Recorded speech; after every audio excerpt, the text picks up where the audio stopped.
Hey everybody, J Maxicus here with you, and I've got another video for you on the Elite Challenge. This one I did right away. It didn't take me too long. I felt like it was a lot easier of a challenge. And Supercell listened to the community and each gave us a free entry for each tier of the challenge, which was really nice.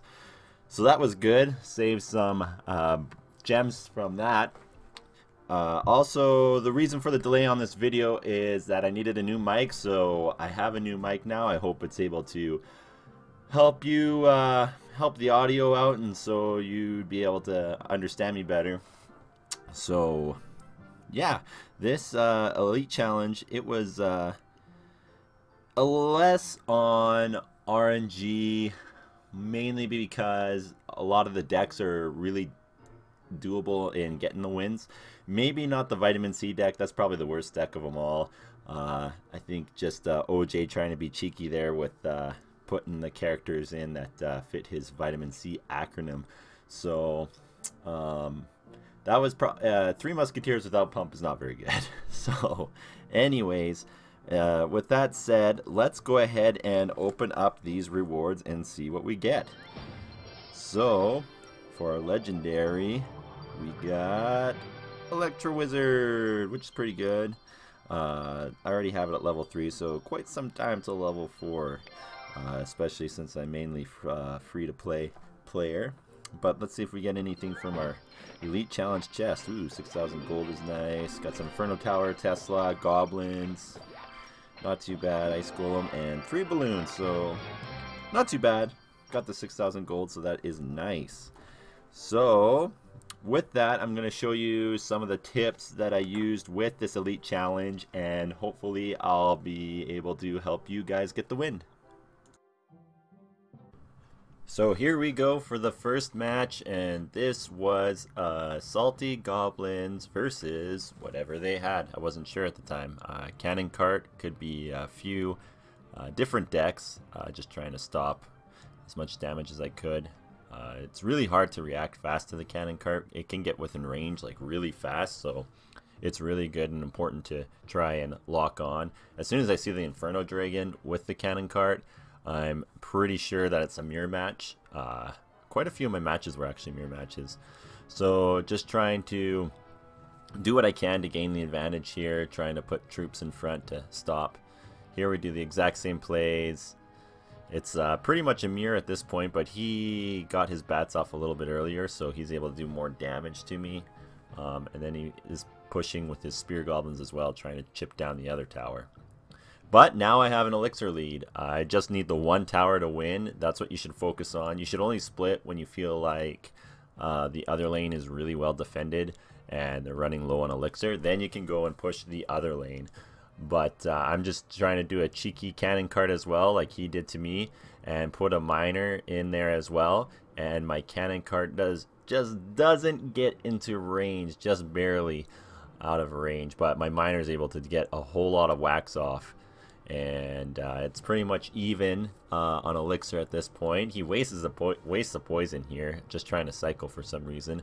So I'll be able to get some chip damage with these Spear Goblins, but he zaps. So now I know that I can do a Cannon Cart Bats push because of him using Zap. The only other answer he had was Spear Goblins, and he doesn't have those right now. So my Cannon Cart's able to lock on, my Bats are able to do work and take out the units, and boom, there goes the one tower. Now I just have to defend.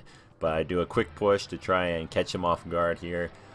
He's throwing Elixir out the window at this point, just trying to defend. So now he's coming back with a big push. I have to try and stop this with everything I got. Try and zap, but the Cannon Cart's able to lock on, and the Cannon Cart does work. It does I'd consider it almost more than of a win condition than the miner, just because of how much damage it's able to get off. But I'm able to do a counter push because he wastes poison and he's down on Elixir, and I got double Inferno Dragons with the bats. Just melting the tower, put a Cannon Cart down just in case, and just throwing out everything that I can to get a push going on, because I know I have to try and defend whatever he's going to try and do. I have to zap the Cannon Cart to make it lock onto my miner, and that would be the good game. with the Salty Goblins deck.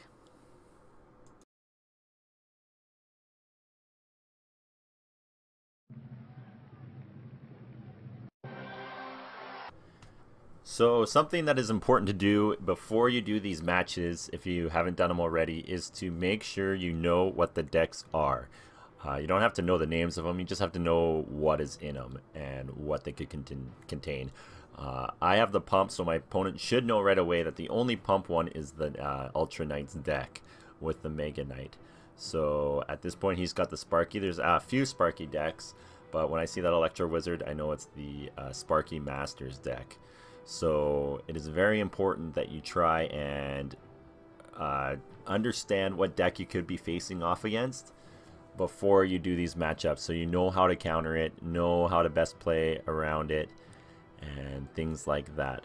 So this matchup, and just once you're able to figure out what it is, with the Ultra Knights deck, what you want to do is you want to try and pump up as much as you can, especially if, like, for instance, this deck doesn't run the rocket with the Sparky. It has the poison, but since it doesn't have the rocket, you're able to do quite a bit of pumping up.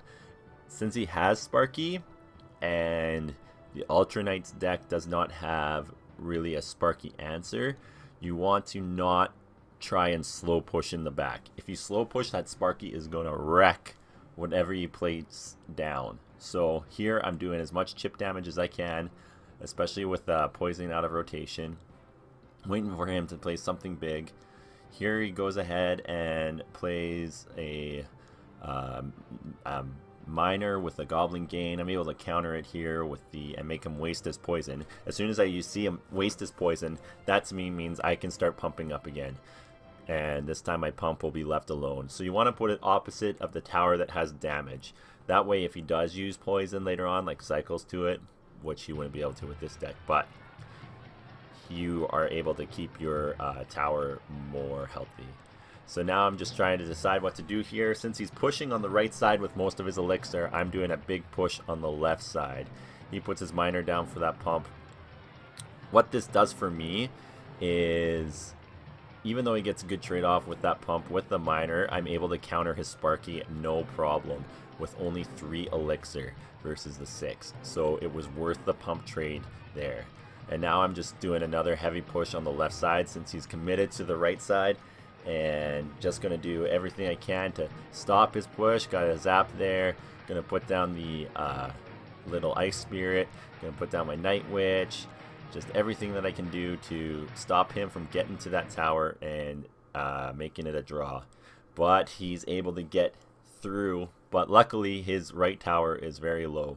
So, and this Mega Knight, or not Mega Knight, the P.E.K.K.A. is very low as well, so it won't do damage to my King Tower. So now I just gotta go ahead and try and finish off this tower. Gotta rotate the poison. I thought that his P.E.K.K.A. was out of rotation, but he was able to rotate back to it, so it was a bad play on my part by playing my Mega Knight like that at the bridge when he had the counter available. So now I'm just going to try and cycle to poison, because that's going to be my win condition. As soon as he puts down that Sparky on the left side, I know I have the counters for it. I'll have my Zap, I'll have my Ice Spirit. So right now I'm just trying to do a big push.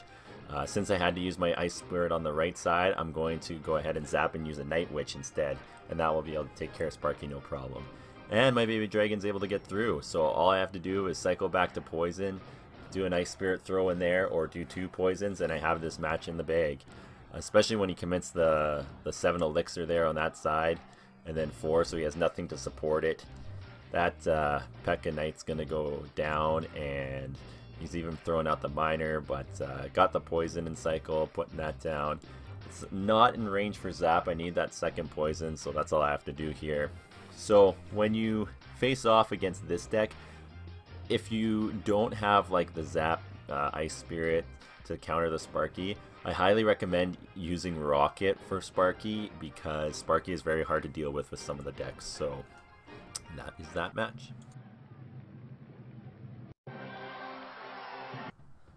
So here we go. I get another Salty Goblins deck. This deck actually performs pretty well. I don't think I ever lost with it once, so it is a really good deck.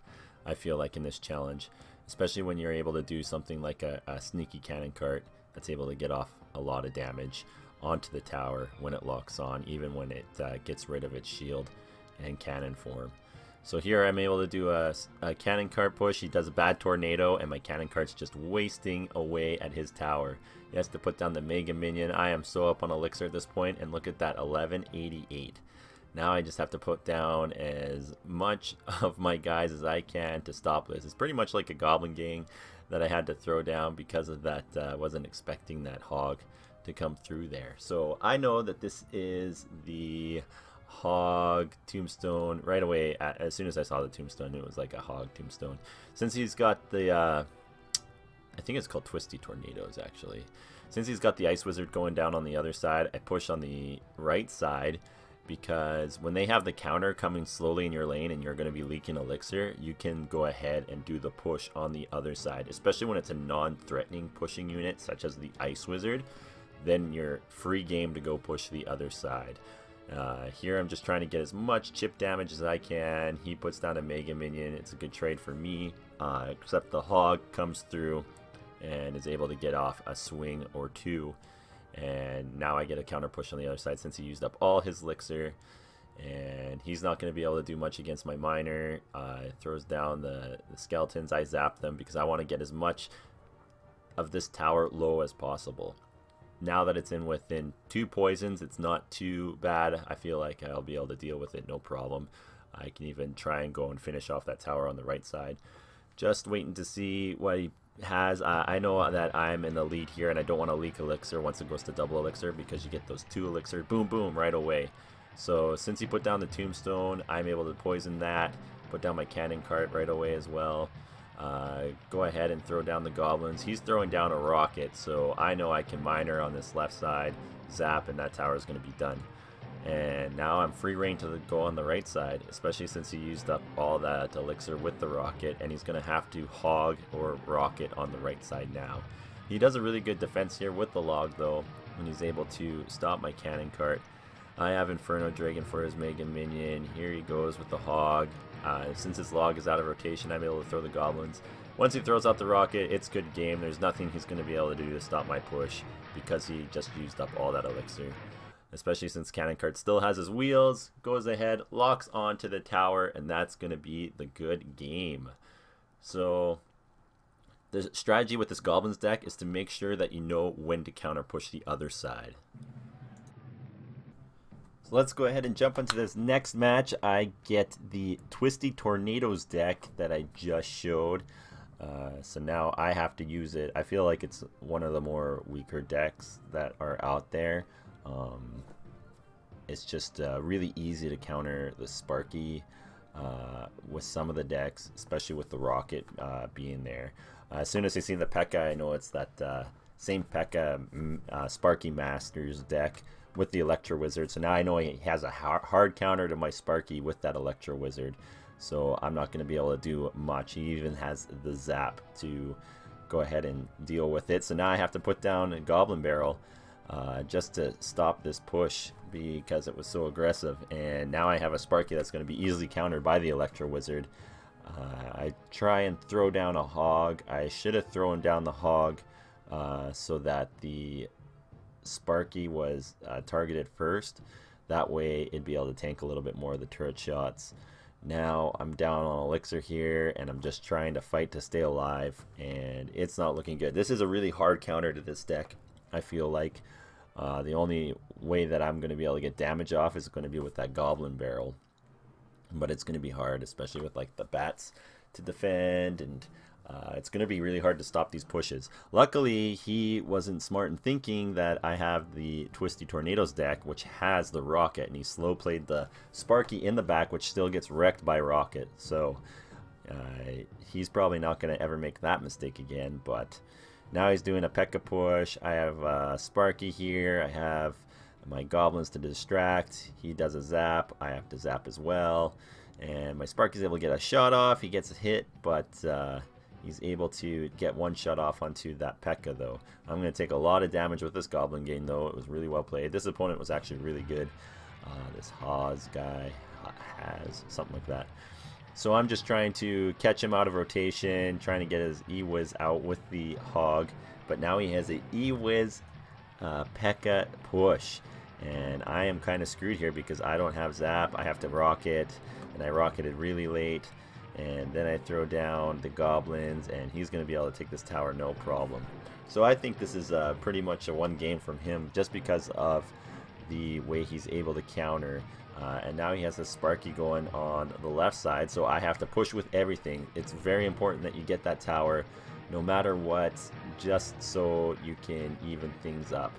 Now he has Bats, he has Sparky, and he has Miner, but I'm able to defend with it, with my Goblin Barrel, with my Ice Golem, and now we're squared away almost again.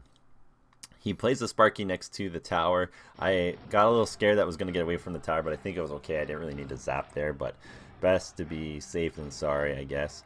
So now I have nothing really to defend this push. Since he has Goblin Gain, Electro Wizard, P.E.K.K.A, have to throw out my Goblin Barrel. You just have to throw out everything, just whatever elixir you have, just to stop the pushes sometimes and try and get even on elixir again. So now I go for the counter push here, put my Goblins because I thought he was going to play P.E.K.K.A, and he did. And the P.E.K.K.A is distracted by those Goblins. My Hog is able to get so many shots off, but I'm still not within rocket range, so I have to go ahead and do another defense. It's best that I get rid of this Sparky with a rocket. I wasn't able to click the P.E.K.K.A at all, but he puts his units down on the close to the tower. I'm able to get a value zap. And now he puts down a Miner, so all his elixir is gone. I got double Mega Minions. I got my Hog. I throw down the Ice Golem. There's nothing he's going to be able to do to stop this unless he had P.E.K.K.A, and it was too little, too late. So that was a very close one with the hard counter deck. So here we go. You didn't think I was going to go through all these Elite Challenges without showing you the Vitamin C deck. Unfortunately, I got it a couple of times. It's actually contributed to one of my losses because there was nothing I can do. So here I see the Tombstone. I know I'm playing against the Twisty Tornadoes deck. Once again, misplaced my 3 Musketeers. I'm just hoping he doesn't have Rocket in rotation, but of course he does. And there's a positive 3 elixir trade right there. Oh, I do not like this deck at all. So I'm going to have to go with a different win condition. Try and not use the 3 Musketeers as much as possible because he has that hard counter in the rocket unless I'm able to split them effectively during double elixir time. But I do have the Cannon Cart, which is actually really good at pushing. It's a really good surprise push, actually. So here I'm just putting the Valkyrie in the back. I should have played it a little bit more forward to distract the Ice Wizard, but it is able to just barely get to him. And I put a Night Witch in the back just to support my Valkyrie from this Mega Minion so that they're able to get some damage off. Because I already got a commitment going to the left side and he used a lot of units, I'm doing an Ice Golem Cannon Cart push. And look at the damage that this Cannon Cart is able to do. I'm telling you, this is one of the best cards in this format. But because I used the Cannon Cart on the left side, I wasn't able to properly defend the Hog on the right side, but I have my Valkyrie there. But 857 on that left tower without using the 3 Musketeers because the Cannon Cart just does so much work in this mode. This Mega Minion's just able to wreck my pushes though with my Valkyrie and Night Witch. So here I'm just waiting to get full on elixir again. This deck also doesn't have a really high damaging spell for finishing off the towers like a rocket or a lightning and stuff like that. So it's going to be a struggle to finish off this tower, so I'm doing everything that I can to try and finish it off. I have no real good play against his Hog Rider. Here he tornadoes my Valkyrie away just to get more damage off. I'm able to stop it just before it's into rocket range though, which is good. So here I'm just continuing to do Ice Golem, but I decide to switch it up. I decide I'm going to try and bait out his rocket before he can play it on my tower. And he's forced to use it there on my 2 Musketeers. now I'm just trying to do an arrows, trying to get as much damage as I can. I have an Ice Golem, a Night Witch. I'm trying to prevent as much damage as I can to this tower because I want him to have to be able to cycle back to his rocket in order to finish it. And there I'm able to get off 1-2 swings with the miner, and he's able to get the rocket off. But now I got a push going on the right side. He's out of elixir, and I got my 3 musketeers, and it's just good game at this point. The one thing the musketeers did good, and that was able to finish off that second tower.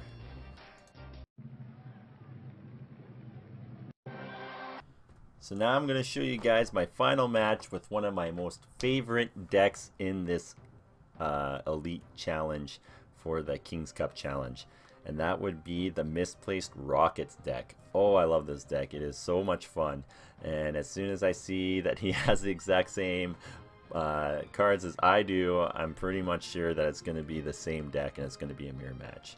So I have no real push at this point. I have the furnace going here, and he plays a flying machine in the back. The flying machine is actually key in this matchup. I didn't discover it till later, but it is very hard to deal with, and it has such great range. It's able to take out this furnace. Look at this thing.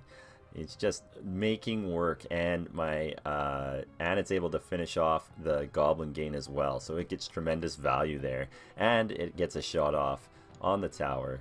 And so now I didn't discover it until much later on in the match, but this is the key into this matchup, is getting that flying machine and mirroring it, because the mirror is actually a really good card. If they have an answer for your win, such as the log, you're able to do a different a mirror the same card for that counter, since it will be out of rotation for most decks except for the mirror. But here I got the bowler to counter his bowler on the one side. He has to waste a Goblin Gain on my bowler, and I'm up on an elixir at this point, so I throw down the furnace. I should have probably played it a little bit later, but he throws down his own furnace with like little elixir on his side, so now I know I'm able to play a flying machine and able to take out his furnace since it has such good range. He has to play a bowler, and my flying machine is just going to work this bowler. I'm able to even mirror a second flying machine, and then I'll throw a Goblin Gang out, and I'm just going to get tremendous damage off here. At this point, I pretty much know I have it in the bag. I have the good rotations on right now. I have the answers for whatever he's playing. I'm up on elixir. I know that right tower is going to go down just from a log after that furnace connects, so I'm just playing on the right side now. I was bleeding elixir here a little bit, but I'm trying to get back to my flying machine play here so I can get flying machine and mirror it. He puts down a bowler. My furnace is able to finally take out that right side. He plays a really good flying machine here with a mirror flying machine. I think he finally discovered what the key is to getting the win here. I mean, Goblin Gang can't even appropriately take out this flying machine. So, able to get back to my own flying machine, get some shots off. He's going to play a bowler, try and finish me off. There's not enough time to do it though. And this will be the good game. So, Flying Machine, OP in the mirror matchup, but this deck is really fun and really hard to deal with. I think it's one of the most top decks in the challenge.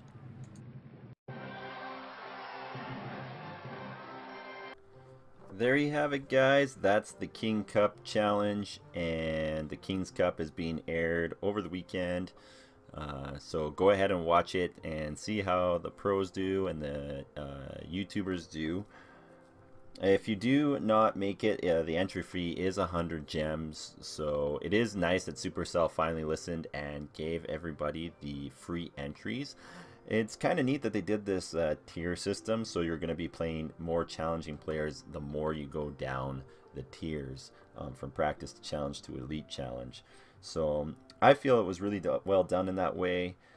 The 100 gem re-entry fee may be worth it, maybe like once or twice to get that legendary. Legendary chest is 500 gems, so you could justify it that way if you feel like you can get there within the 500 gems. But if not, just get it on the first try by listening to the tips on this video. Make sure that you understand the decks and know what the decks do. Look at their win conditions, look at the counters for them, and have it thought out in your mind before you play. If you go in there blind, it's not going to help you and you're going to get crushed. So knowing the counters is really well, and you can go on to Clash Royale's website and they'll have all the decks out there listed for you if you need them while you're playing, just in case.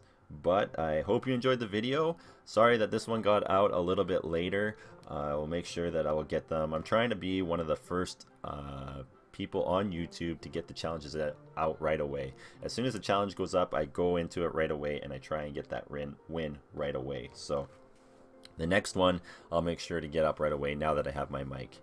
So this is J Max, and happy clashing.